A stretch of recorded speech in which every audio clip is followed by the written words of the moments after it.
2 minutos. Queremos o teu nome engrandecer. É isso aí pra você ligadinho, pra você que está ligado comigo nessa tarde. Tarde maravilhosa, tarde de bênção. E na presença daquele que pode, aquele que sabe, aquele que conhece a nossa vida. Às vezes ficamos na prova e às vezes fala assim, não vamos conseguir sair da prova. Mas quando o Senhor fala assim, eu estou na prova contigo, eu passo contigo, mesmo na peleja, na prova, Ele está contigo. E nessa tarde ouvimos falar da palavra de Deus, louvor que fala no nosso coração. Mas eu quero falar de 4 tipos de janela da vida do crente. Em 1 Reis 7, 4 e 5, quando nós estudamos a Bíblia, a história do povo de Israel, logo descobrimos que o rei mais sábio, mais rico, que já existiu na história de Israel foi o rei Salomão. E logo no início do seu reinado de Salomão teve um sonho. E nesse sonho, Deus apareceu para ele e disse: pede-me que queres que eu te dê. Deus falou para Salomão no sonho: pede o que queres que eu vou te dar. Lá em 1 Reis 3 e 5. Salomão não pediu riqueza. Ele não pediu o que é o bom casamento. Ele não pediu para ter filho bom, obediente. Salomão pediu a sabedoria. Sabe de tudo isso. E vendo a consequência, a sabedoria. Ele pediu o que? Sabedoria.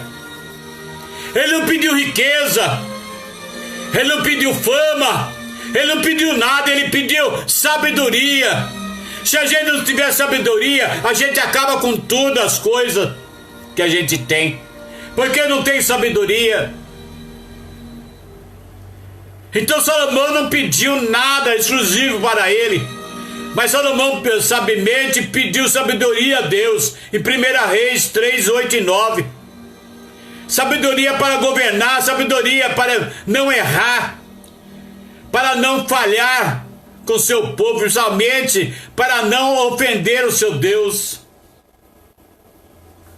Deus se agradou tanto com o pedido de Salomão, que entendeu a sua oração. Ele deu muito mais do que ele pediu. Aleluia. Não precisa pedir muito para Deus a sua riqueza, não. Pede sabedoria. A sabedoria é o entendimento de tudo. Se a pessoa não tiver sabedoria, ele é tolo. Ele acaba com tudo. É no mesmo tempo. Ele acaba. Não tem sabedoria. Ele joga tudo para o alto. Por causa de uma besteirinha, de uma coisa pequena.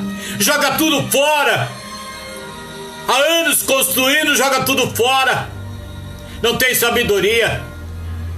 Aí quando ele disse, Deus, portanto, pedisse uma coisa e pedisse para ti riqueza, não pedisse para a tua vida, pedisse sabedoria. Deus lhe deu para Salomão sabedoria. E mais do que as pessoas já pisou sobre a terra. Além disso, ele também recebe riqueza, honra, um reino de paz e prosperidade. Segunda Crônica 1, 14 e 17. 14 a 17. Aleluia. Salomão também foi um homem escolhido por Deus para construir o templo. Salomão cumpriu essa missão 7 anos e meio construindo a Jerusalém, o primeiro templo consagrado ao Senhor. 1 Reis 6, 37, 38. Mas Salomão construiu também o seu palácio, que levou 13 anos para ser construído. Aleluia. Glória seja dada ao nome do Senhor Jesus nessa tarde.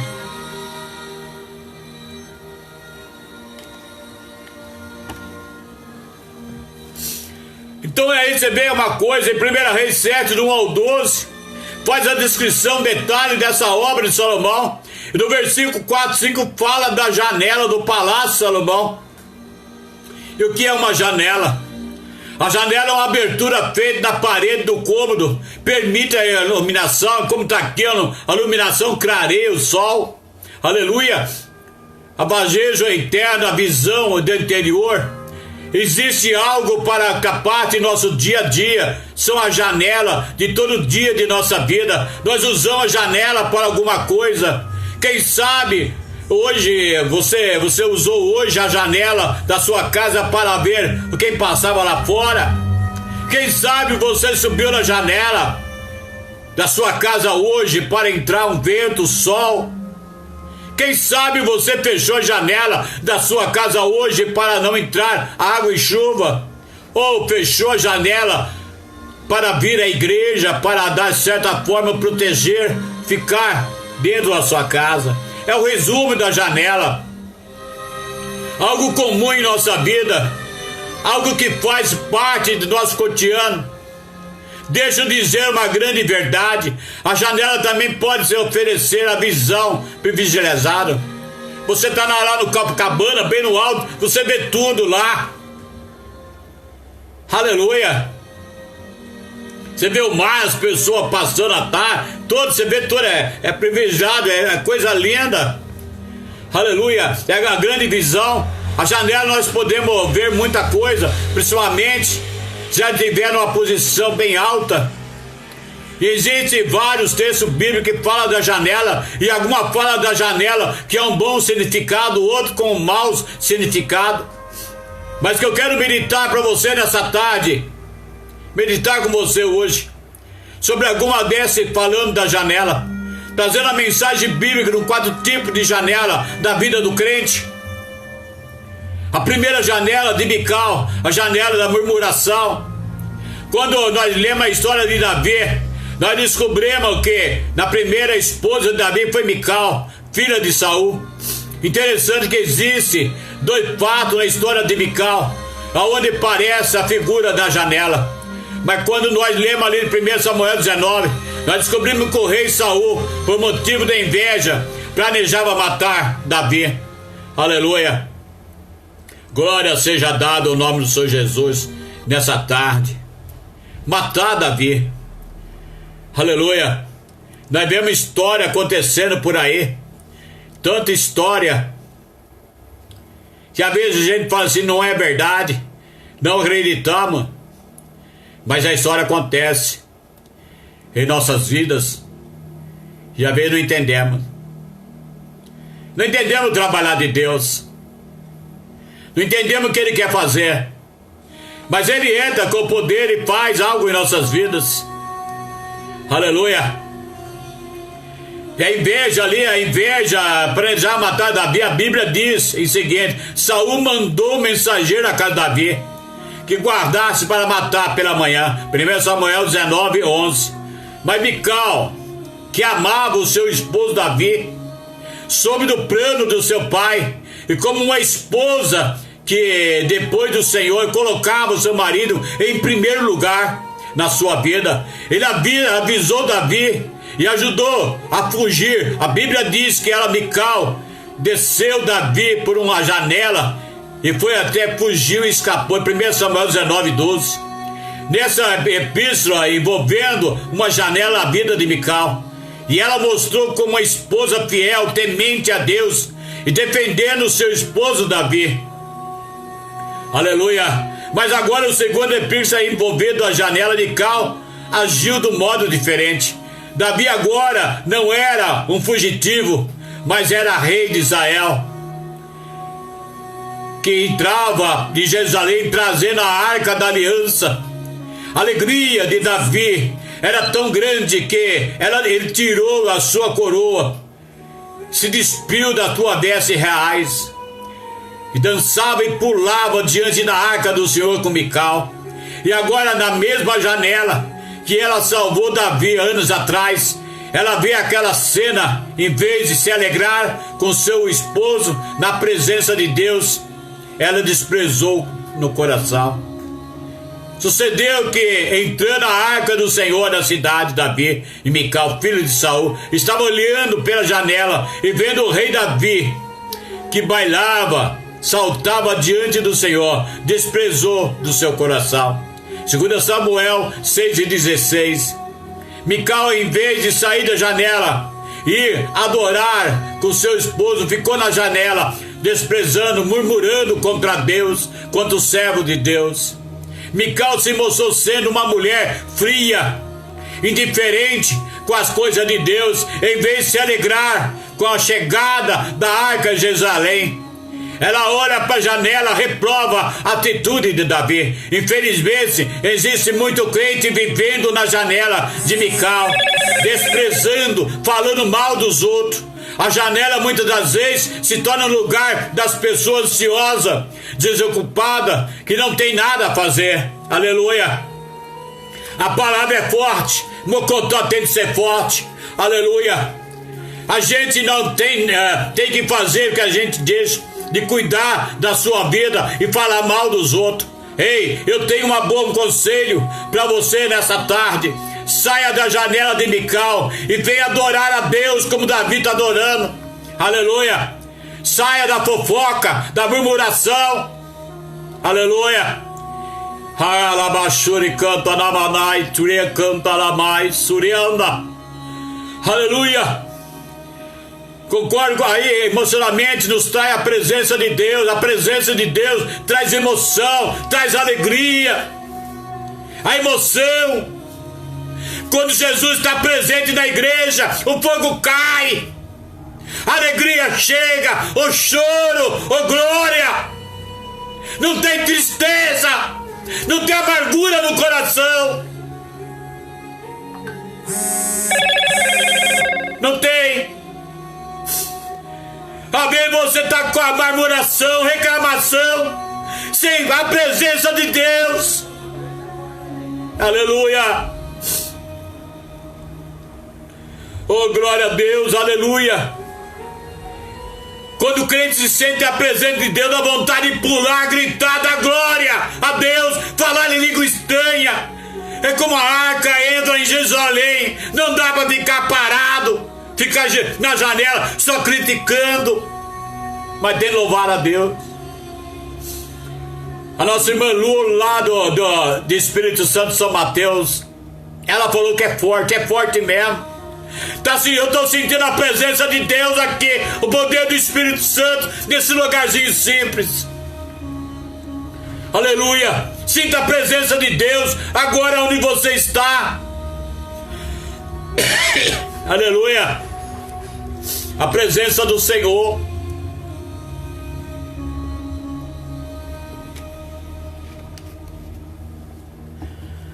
Não fica criticando. E quando Deus entra na igreja, não dá para ficar na janela. Nós temos que se alegrar na presença do Senhor. Saia da janela de Mical. Deixe de ser murmurador. Seja adorador nessa tarde. A janela de Jezabel era a janela de hipocrisia. A segunda janela que eu quero falar para você nessa tarde é a janela da hipocrisia, que está na janela encontrada a história da rainha Jezabel, a mulher do rei Acabe. Jezabel era filha de Etebebal, rei dos sidônicos, adoradores de Baal.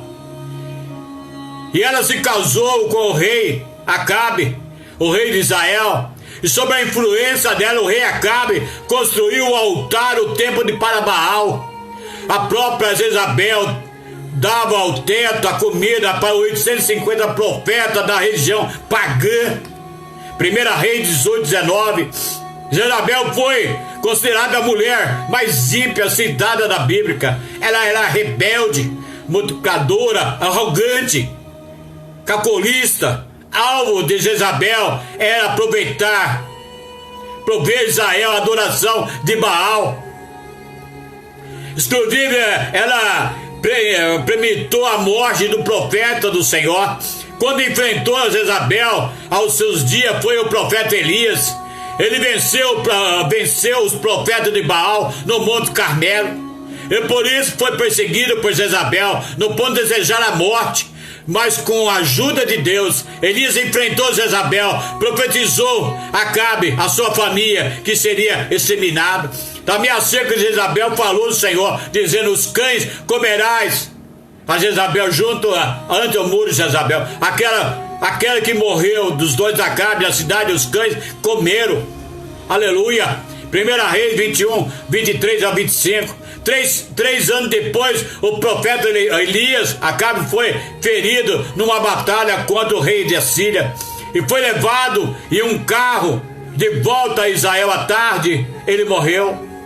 Quando os seus servos foram lá lavar o carro, o sangue de Acabe foi laminado, foi lambido pelos cães, exatamente como o profeta Elias falou. Herdeiro do trono de Israel era Jorão, filho de mais velho de Acabe. Porém o Senhor mandou ungir o rei Jeú, filho de Nisser, no lugar de Jorão. Aleluia. O novo rei Jeú recebeu de Deus uma missão de ferir a casa de Acabe, para vingar o sangue de todo profeta do Senhor da mão de Jezabel. Jeú marcou o seu exército para Jezabel, aonde estava Jorão cavalcando ali, conferido a guerra contra o Síria. E quando Jorão soube que Jeú estava chegando à cidade, mandou 2 mensageiros propondo a paz, como ambos que voltaram. Jorão então aparelhou seu carro e foi pessoalmente encontrar com Jeú. Perguntou a ele se vinha com paz. Aí respondeu Jeú a Jorão: que a paz enquanto posições a tua mãe Jezabel e tua feiticeira, que é tanta. 2 Reis 9, 22, parte B. Jorão então fugiu de Jeú, mas ele atessou-se da arca e matou o filho de Acabe. E mandou o seu servo lançar seu corpo aí no campo de Nadop, ali da vinha de Nadop. Conforme Deus determinou, a Jeú foi Jezabel, onde estava Jezabel, a viúva de Acabe. E quando ela soube que Jeú estava entrando na cidade, pintou seus olhos, arrumou o cabelo, ficou olhando da janela do palácio. E veja o que aconteceu. Se levantou ela o rosto para a janela e disse: quem é comigo? Quem dos dois, os 3 eunucos, olhando para ela? Então disse: lançai debaixo para suplicar, que o seu sangue parece com o cavalo. E Jeú atropelou. Jezabel foi morta, mas ainda faltava se cumprir a palavra dada através do Elias, do profeta Elias. Então Jeú mandou o seu servo à sepultura de Jezabel, mas quando eles chegaram a desenterrar o corpo, ela se encontrava sem o crânio, os pés e as mãos. Jezabel, o resto havia sido devorado pelos cães. Quando Jeú soubesse o que aconteceu ao corpo de Jezabel, ele disse: cumpriu a palavra do Senhor. Aleluia. Cumpriu a palavra do Senhor, foi cumprida, que ela ia ser comida pelos cães. Existe muita lição que podemos aprender com a janela de Jezabel. E a primeira delas, a de quem levanta contra Deus, da sua obra jamais ficará impune. Jezabel e Acabe foram mortos por cães, lamberam o seu sangue. Aleluia. A lição que podemos aprender com a janela de Jezabel: jamais deveremos ser vaidosos. Jezabel foi vaidosa até a hora da morte, quando ela soube que Jeú estava chegando. Ela se tratou de pintar os olhos, arrumar o cabelo, mas esqueceu o fundamento da sua alma. Não tem nada errado em cuidar com a aparência, desde que não haja exagero, pintar. Eu fui numa igreja lá com o pastor Edson, lá em Capivari, e foi pregar numa igreja de Liceia. A igreja tava muitas coisas estavam erradas ali. Aí no dia da ceia, calça comprida, maquiagem. O pastor estava sentado, pô, aí ele olhou para mim e falou assim: como que eu vou fazer? Pregar a palavra aqui. E ele começou a falar com Deus. Ele pregou a palavra, mas mocotó mesmo. Aí dura a palavra. Aí só via aquelas pessoas chorando, lágrimas caindo, tudo preta. Então Deus aí ele faz para cuidar da aparência, mas não exagerar. Não tem que mal nenhum disto. O que é errado é cuidar mais da aparência do que cuidar de nossa alma. O mais importante do que a beleza física, a beleza espiritual, a beleza interior, ligada nas coisas invisíveis como a inteligência, simpatia, espiritualmente e o comportamento. Aleluia. A beleza interior ligada no corpo, o rosto, a roupa. Você pode até perguntar, pastor, por que Jezabel era bonita? Eu não sei. A Bíblia não diz se Jezabel era bonita ou feia. Mas de uma coisa eu tenho certeza, Jezabel pode até ter sido bonita de rosto, de corpo, mas feia de alma. Era ruim. Jezabel era feia de alma, tanto que Jezabel virou simonia da vaidade, da crueldade. E deixa eu dizer uma verdade nessa tarde. E a verdade, a beleza interior, a beleza inferior passa no tempo. A beleza interior depende da antiação, a maquiagem, pintura, batom ou cirurgia plástica. Beleza interior não depende de nada disso. A pessoa pode envelhecer, ainda continua sendo bela, agradável e amável.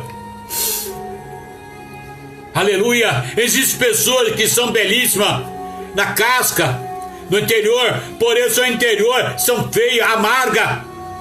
Isso é uma verdade bíblica. Em Provérbios 15:13, o coração se alega, se formoseia o rosto, mas pela dor do coração o espírito se abate. É por isso que o nosso Deus não dá para aparência, mas Ele conhece o coração do homem, da mulher. Ele não olha pela aparência. Quando Ele manda Samuel lá ungir o rei Davi, ele nem sabia quem era o rei Davi, ali o Davi, mas ele vai lá e vê a aparência daquele lá bonito. Ah, esse aqui é o rei. Aí Deus falou para Samuel, não é isso aí não. Você está vendo só a aparência, só por fora, mas eu sou do coração. E ele vai e sou do coração. Ele não vê a aparência, aleluia, mas ele olha por dentro. Em terceiro lugar, Jezabel era manipuladora, né? Ela mandava no marido, queria mandar em toda a nação de Israel.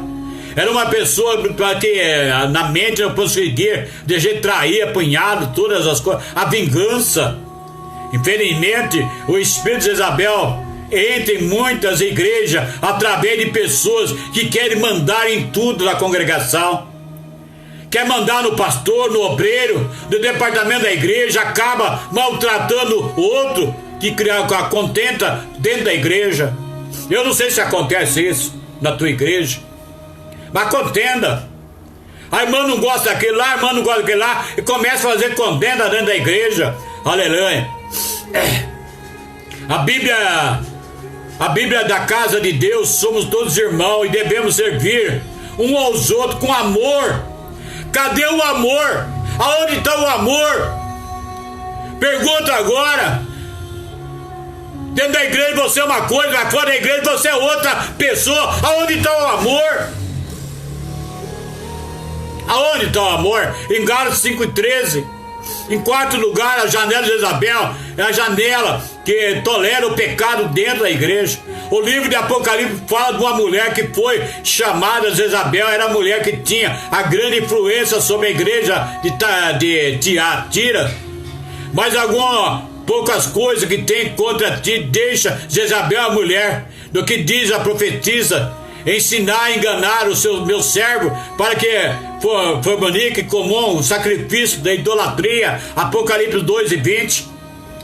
A igreja de Tiatira tolerava no meio do espírito de Jezabel, é o espírito de Jezabel, a rebeldia contra as coisas de Deus, a vaidade, idolatria de tudo. Jezabel era prostituta, mentira, queria implantar em Israel o culto de Deus de Baal.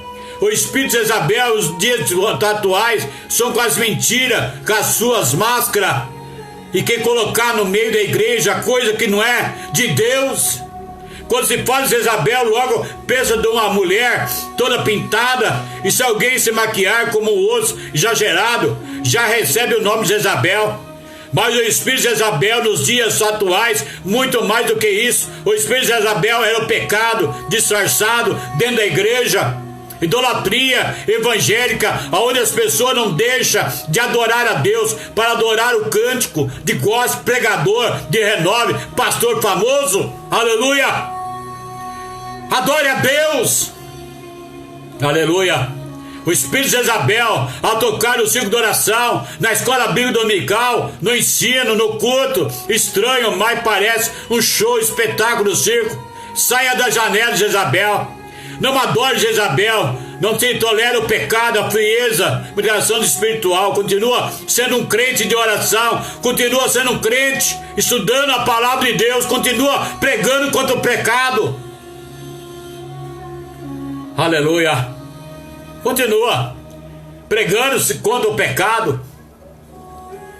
Aleluia. A terceira janela do eunuco lá, a janela da decisão. A janela que eu quero meditar por você hoje. A janela da indecisão. Uma janela que representa o jovem eunuco. Chegar lá, eunuco. Lá em Atos dos Apóstolos, acho que é Atos dos Apóstolos 20. Não sei se é do 7 até o 12. Dá uma olhada lá depois. Ele fala deste jovem. É registrado, o apóstolo Paulo estava pregando a palavra de Deus na cidade de Troade. Naquele dia o culto teve uma hora para comer, naquele dia teve um culto, teve uma hora para começar. Mas quando tinha uma hora para terminar, Paulo começa a pregar com um sermão, entendendo que até no meia-noite. E ele deve ter empolgado com o que viu na hora de não viu a hora passar. Tem hora que a gente tá pregando, não vê a hora que passa, mas passou, tá ali para puxar o paletó. Passou do horário, passou, opa, horário, puxa o paletó. Mas ali Paulo ali esqueceu do horário. Quem sabe a igreja estava cheia naquele dia de jovem. Ele decidiu, o jovem eunuco decidiu sentar no parapeito da janela do terceiro andar. Paulo começou a pregar nas horas que estava passando, era 9 horas, deu 10 horas, deu 11 horas, deu meia-noite. E Paulo ainda pregava a palavra. Paulo pregava e o eunuco estava desatento, sabe que olhando lá fora, não estava nem aí, nem prestava atenção na palavra de Deus. Aleluia. A pessoa dentro da igreja assim, o corpo na igreja e a mente lá no mundo, lá fora. Quem sabe o Nico ali estava ali, aquele jovem ali estava ali, iniciando até, prestou atenção no início da palavra de Paulo, das mensagens, era longa. Então, como muitos crentes reconhece com paciência ali do jovem, ele acabou e começou a viajar no vento, passando para fora da janela, e caiu, e veio a falecer. Então saia da janela nessa tarde. Sai para fora. Entra para dentro da igreja. Lança o seu pensamento na arca de Deus. Ainda podia falar de várias janelas aqui hoje, mas como exemplo, a janela da casa, para o estudo a Reabe, aonde foi colocada com fio escarlate ali, de Jesué foi destruído Jericó, popô Reabe, porque a sua família, por causa desse fio. Tem muitas coisas lindas nessa tarde, mas daqui a pouco vem aí a nossa irmã missionária Dilene com a sua programação, pregadores da palavra. E nesse momento eu quero estar orando. Deus maravilhoso Pai, nesse momento, Pai, que estamos aqui na Tua presença nessa tarde, Senhor, para agradecer a Ti, para pedir de Ti a Tua misericórdia, Senhor. Pai querido, nesse momento, Pai, que estamos na Tua presença, Pai, para Te dar a Tua palavra, Senhor Jesus. Pai querido, seja com a programação da meu missionário de Lene da Alemanha, diretamente da Alemanha, com pregadores da palavra, Pai querido. Abençoa cada irmão que está aqui comigo aqui pelo Facebook, aqueles que estão aqui também no aplicativo do celular, Pai querido. Entra agora com o poder, com a graça, Pai querido, e sabendo que o Senhor é o Deus que entra com a providência. Pai querido, vai abençoando a cada um, Pai. Vem abençoar em nome do Pai, do Filho e do Espírito Santo de Deus nessa tarde. E somente creia que nenhuma condenação há quem está em Cristo Jesus. Nenhuma condenação há quem está em Cristo Jesus nessa tarde. Não tem condenação. Você está em Cristo Jesus. Então, amém, só creia. Boa tarde, povo de Deus.